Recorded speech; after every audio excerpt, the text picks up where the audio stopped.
वहीं एक अच्छी खबर भी है। प्रदेश में कोरोना संक्रमण की दर अब कम होती जा रही है। सख्ती से कोरोना संक्रमण कम हो रहा है। 3 दिन में कोरोना की रफ्तार घट गई है।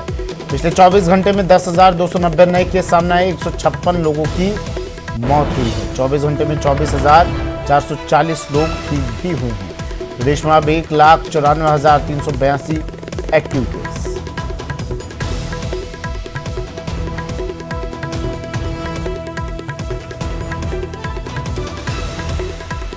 एक अच्छी खबर प्रदेशवासियों के लिए, कोरोना संक्रमण की रफ्तार अब धीमी पड़ती जा रही है। वायरस का वार अब थोड़ा कमजोर। एक दिन में पिछले 24 घंटे में 10,290 मरीज सामने आए और 156 लोगों की मौत हुई। 10,290 नए केस सामने आए। 24 घंटे में 24,440 लोग ठीक भी हुए हैं। 24 घंटे का ये आंकड़ा। अब प्रदेश में 1,94,382 एक्टिव केस बचे हैं। चलिए, और अब पिछले 5 दिनों के हालातों पर नजर डाल लेते हैं। 12 मई को 16,384 केस सामने आए थे। 164 मौतें हुई थी। 13 मई को ग्राफ नीचे गिरा और 15,857 केस सामने आए। 159 मौतें हुई।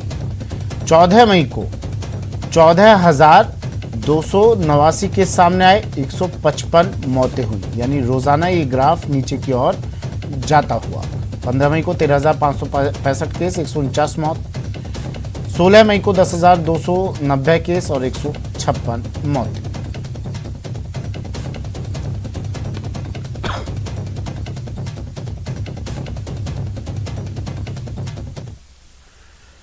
दौसा में जब चलती ट्रेन में एक महिला प्लेटफॉर्म और ट्रेन के बीच में कुछ सेकंड के लिए आ गई, लेकिन वहां खड़े आरपीएफ जवानों की मशक्कत से महिला को बचा लिया गया।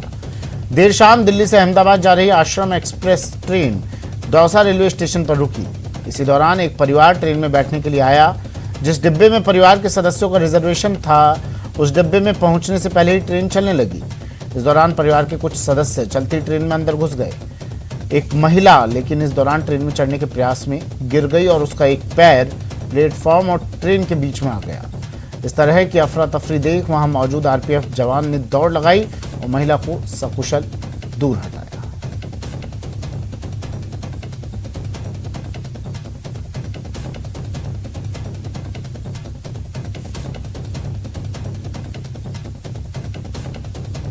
दौसा की ये तस्वीरें हैं। जल्दबाजी या फिर यूं कहें देरी भी किस तरह जान पर बना सकती है, ये तस्वीरें देखकर अंदाजा लगाइए। ये लोग देरी से स्टेशन पहुंचे और फिर जल्दबाजी एक बड़े हादसे का सबब बनते बनते रह गई। जब ये लोग यहां पहुंचे, ट्रेन चल चुकी थी।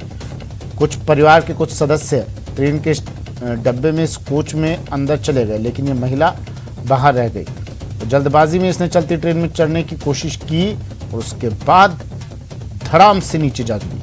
लेकिन वहां मौजूद सीआरपीएफ के जवानों ने अपनी सतर्कता से इस महिला को तुरंत पीछे खींच लिया, बचा लिया। एक बड़ा हादसा होते होते टल गया, खाकी की मुस्तैदी से, सीआरपीएफ की मुस्तैदी के कारण।